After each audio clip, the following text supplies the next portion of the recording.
Preparación de bolsas de jornales, tamaño 100 por 145. Cambiamos la forma de tirada de escalerilla a pliego.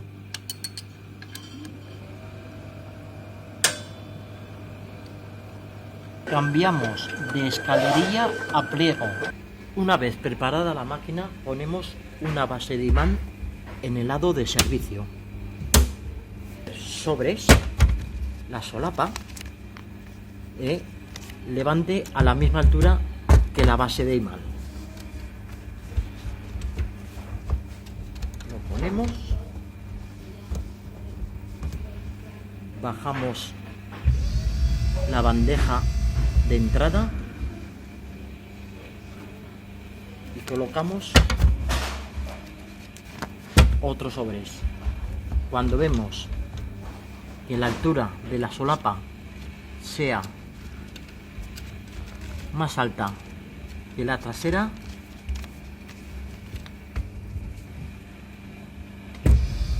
subimos la bandeja de entrada, ponemos la máquina en marcha.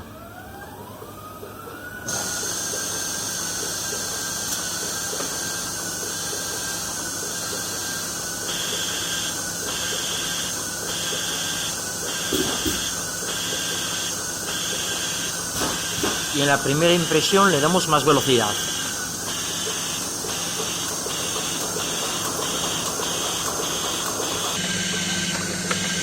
Y cuando entra en presión le damos más velocidad.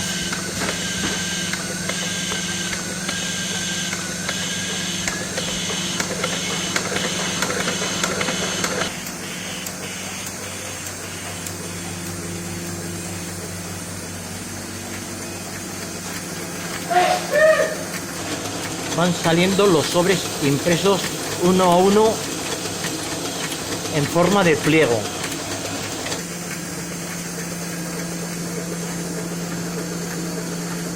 Pintas Martínez allá. Sobres Unión Papelera.